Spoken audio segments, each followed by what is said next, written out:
తాకట్టులో ఉన్న బంగారాన్ని విడిపించి ఆ రోజున్న మార్కెట్ ధర కట్టి మిగిలిన డబ్బును మీకు అందిస్తుంది కొమ్మూరి గోల్డ్. నమస్కారం గురువు గారు. నారసింహానుగ్రహ ప్రాప్తిరస్తు. జగన్ పాదయాత్ర మొదలు కాబోతుంది. తెలంగాణలో కేటీఆర్ పాదయాత్ర కూడా మొదలు కాబోతుంది. పాదయాత్ర చేసిన వాళ్ళందరూ సీఎంలు అవుతారని చెప్పేసి తెలుగు రాష్ట్రాల్లో జైలుకి వెళ్ళిన వాళ్ళు కూడా అవుతారు. తెలుగు రాష్ట్రాల్లో ఒక నానుడు ఉంది. ఏమంటారు అసలు, ఇటు కేటీఆర్ కానివ్వండి అటు జగన్ కానివ్వండి పాదయాత్రతో అధికారం చేపట్టబోతున్నారంటారు, ఏం చెప్తారు మీరు? యోగం ఉంటే బురదలో ఉన్నా వచ్చి సింహాసనం మీద కూర్చుంటారని మా అమ్మ చెప్పింది నాకు. మా అమ్మ చెప్పింది. ఓకే, మిగతా వాళ్ళ సంగతి నాకు అనవసరం.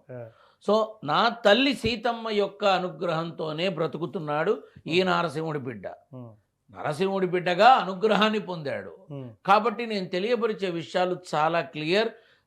కాస్త బుర్ర పెట్టి ఆలోచన చేసి అర్థం చేసుకుంటే మంచిది. కామెంట్స్లో మీకు ఎందుకు అనవసరంగా బూతులు తిట్టడం, నిజాన్ని గ్రహించండి. ఇప్పుడు ఈ సీతమ్మ కొడుకు అనేవాడు ఎవడి తొత్తు కాదు. నీకు తెలుసో లేదో, యోగం బాగుందని చెప్తే వీడు వాడి తొత్తు, వాడి పేటీఎం బ్యాచ్, వాడి దగ్గర డబ్బులు తీసుకున్నాడని మాట్లాడుతున్నారు. పర్వాలేదు, నో ప్రాబ్లం.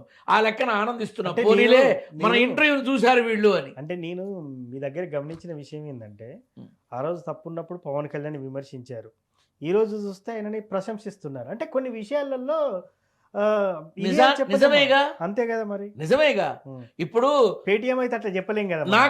నాకు అవసరం ఏముంది? ఇప్పుడు ఒక పసిబిడ్డ తనని చూడాలి అని తెలుసుకున్నప్పుడు ఒక జనసేన అని ఒక పార్టీ అధినేత, ఒక డిప్యూటీ చీఫ్ మినిస్టర్గా ఉన్న ఆ మనిషి అయితే ఓకే నా దగ్గర తీసుకురండి అని అనలా.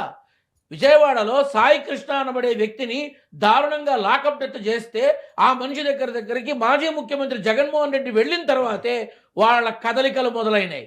ఆ మనుషుల్ని తెప్పించుకున్నారు, పిలిపించుకున్నారు సీఎం కార్యాలయానికి. జనసేనాని అలా చేయలేదు. తాను పరిగెత్తుకుంటూ వెళ్ళి ఆ బిడ్డ దగ్గర కూర్చొని తీర్థప్రసాదాలు అందించి, బహుమతులు అందించి కాసేపు కాలక్షేపం చేశాడు. అది మానవత్వం. అర్థమై చావదా ఎవరికి? కాబట్టి ఇక్కడ మనం నిజం మాట్లాడతా, నేను నిజమే మాట్లాడతా. ఇప్పుడు 2026 నవంబర్ 9 నుంచి జగన్కి బాగుందయ్యా, నేను ఉంటే ఏంటి పోతే ఏంటి, నేను అంటే బాగుంది అంటే అభిమానులు ఏమనుకుంటారు అంటే సీఎం అవుతారా అని అన్నారు. అరే ఆయన మొహానం ఉంది నాయన, యోగం మళ్ళీ ఉందా? మరి ఇప్పుడు ఖచ్చితంగా ఉంది. దాన్ని ఎవడు కాదనలేడు కదా. ఓకే ఓకే, దాన్ని ఎవడూ కాదనలేడు. ఇప్పుడు మొన్న మా కవితక్క రేపు నేను సీఎం అయిన తర్వాత మీ అందరికీ ఇలా చేస్తాను అని అన్నది. మరి మా కవితక్క సీఎం, నాయన ఇంకా టైం ఉందిరా బాబు, అనవసరంగా ఆశపడి డబ్బులంతా నాశనం చూసుకోకని చెప్పా.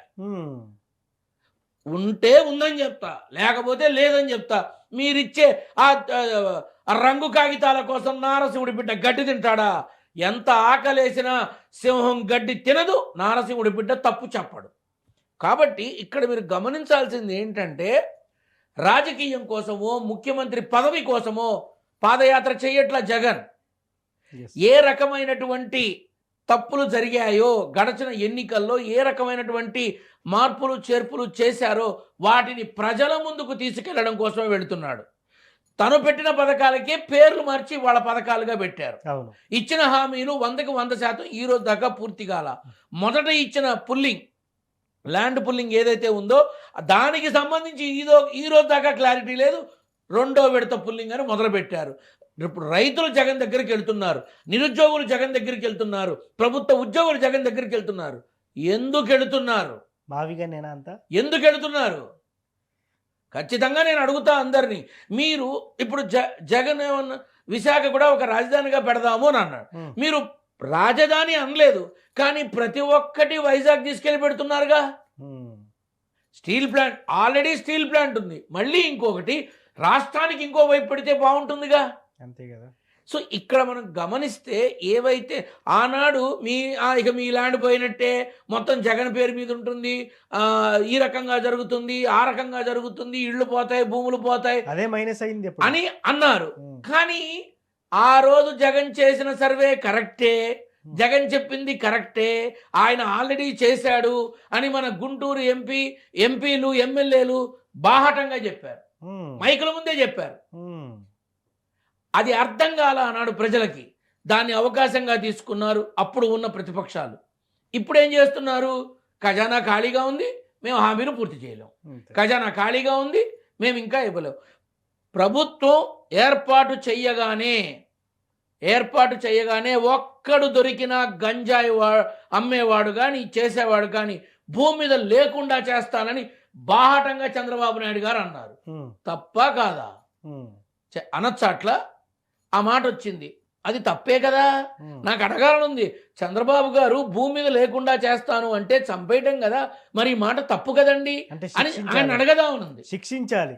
మరి ఆయన అన్నారు, లోకేష్ కూడా 100 రోజుల్లో గంజాయి వాడిని లేకుండా చేస్తాను అన్నారు. సాక్షాత్తు తెలుగుదేశం ఎంపీ డ్రగ్స్ కేసులో పట్టుబడ్డాడు. ఏం చేశారు? ఏం చేస్తున్నారు? 100 రోజుల్లో గంజాయి అమ్మేవాడు గనక కనబడితే నా మొహం చూపించను అన్నాడు లోకేష్. మరి ఇప్పుడు జరుగుతున్నది ఏంటి? గంజాయి జరుగుతోంది, బ్లేడ్ బ్యాచ్లు జరుగుతున్నాయి, ఆడవాళ్ళ మీద విపరీతమైన దాడులు జరుగుతున్నాయి. ఏం జరుగుతోంది? సరే, ఇవి పక్కన పెడదాం.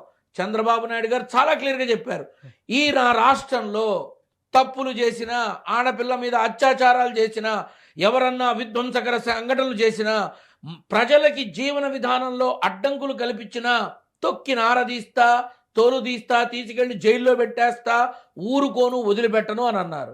అంటే ఇది వైసీపీ వాళ్ళకి వర్తించదా? టీడీపీ వాళ్ళకి వర్తించదా? జనసేనకు వర్తించదా? క్లారిటీ ఇవ్వలేదు ఆయన. ఎందుకని? టీడీపీ వాళ్ళు వైసీపీ నాయకుల మీద చేసిన దాడులని విధ్వంసకర చర్యలే అంటారు. మరి అప్పుడు తెలుగు రాష్ట్రంలో రాష్ట్ర ముఖ్యమంత్రిగా చంద్రబాబు నాయుడు గారు కేవలం తెలుగుదేశం వాళ్ళకా, ప్రజలందరికీనా అనే అనుమానం కూడా వస్తుందిగా అందరికీ. అటువంటప్పుడు నేను ఏ రకంగా దీన్ని భావించాలి? చంద్రబాబు నాయుడు గారు, మీరు చెప్పింది ఏదైతే ఉందో అది కేవలం తెలుగుదేశం వరకేనా, రాష్ట్రం మొత్తానికా? అవును. ఎందుకని? ఎవరు తప్పు చేసినా మీరు శిక్షిస్తానంటున్నారు.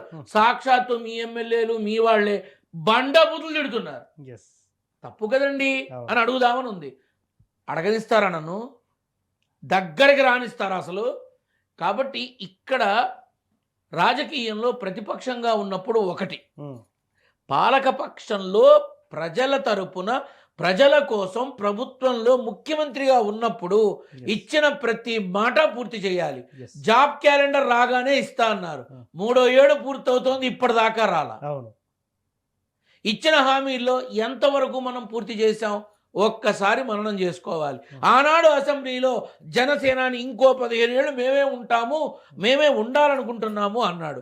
మరి ఈరోజు జనసేన నాయకులు దుయ్యబడుతూ రీల్స్ పెడుతున్నారు. ఏకంగా చంద్రబాబు నాయుడిని దుయ్యబడుతున్నారు, ఏకంగా మంత్రులను దుయ్యబడుతున్నారు. ఎందుకు మీరు మాట్లాడట్లా?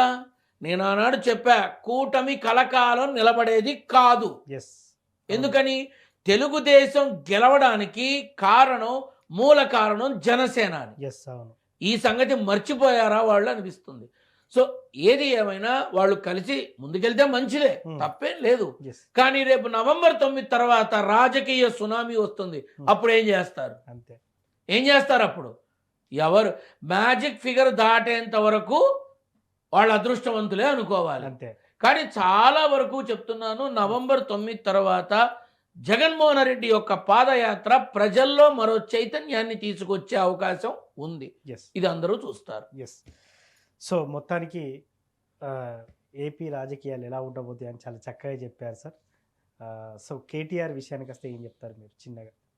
కేటీఆర్ అంటే యాక్చువల్గా కేటీఆర్ ఏ సభ పెట్టినా మళ్ళీ బీఆర్ఎస్ ఉద్యమ రోజులు గుర్తొస్తాయి అందరికి. వస్తాయి. నేను లాస్ట్ టైం వరంగల్లో సభ పెట్టినప్పుడు సక్సెస్ అవుతుందా అని బీఆర్ఎస్ ఎమ్మెల్యేలు, బీఆర్ఎస్ నాయకులు అడిగినప్పుడు, మీరు పిలిచిన వాళ్ళు కాదు, పోలీసుల తల ప్రాణం తోక్కొస్తుంది, వాళ్ళ వల్ల కాక కంట్రోల్ చేయలేక ఆ రకంగా అద్భుతమైన ఫలితం వస్తుంది అని అన్నట్టుగానే ఊళ్ళ నుంచి కూడా చాలా మంది వచ్చారు.